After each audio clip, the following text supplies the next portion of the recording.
आणि आता एक महत्त्वाची बातमी, रिक्षा आणि टॅक्सी चालकांसाठी केलेल्या मराठी सक्तीवरून शिवसेनेतच दोन गट पडलेत का असा प्रश्न उपस्थित होतोय।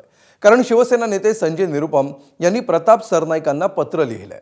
मराठी सक्तीबाबत फेरविचार करावा अशी मागणी निरुपम यांनी सरनाईकांकडे केली आहे। तर उद्या निरुपम दहिसरमध्ये उत्तर भारतीय रिक्षा चालकांसोबत संवाद साधणार आहेत।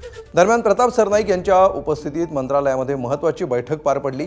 या बैठकीमध्ये प्रताप सरनाईक, परिवहन आयुक्त तसंच रिक्षा टॅक्सी चालक संघटनेचे काही पदाधिकारी आणि भाषा तज्ज्ञ उपस्थित होते। या बैठकीत रिक्षा टॅक्सी चालकांना मराठी भाषा शिकवण्यासाठी मराठीच्या अभ्यासक्रमाबाबत चर्चा केली गेली।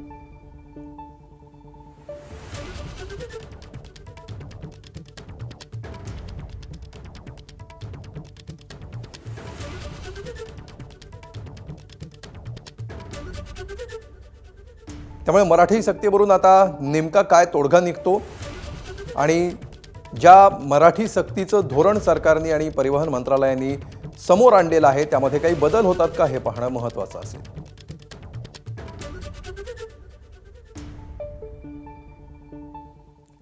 तर या बैठकीनंतर परिवहन मंत्र्यांनी नेमकी काय प्रतिक्रिया दिली आहे बघूया। 1 मे पासून आरटीओच्या माध्यमातून एक रिक्षा चालक आहे त्याला किंवा टॅक्सी चालक आहे त्याला मराठी भाषा येते की नाही हे आपण तपासणार आहोत।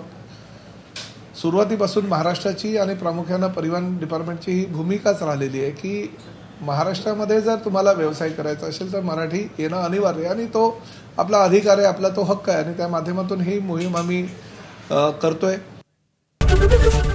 एबीपी माझा, उघडा डोळे बघा नीट।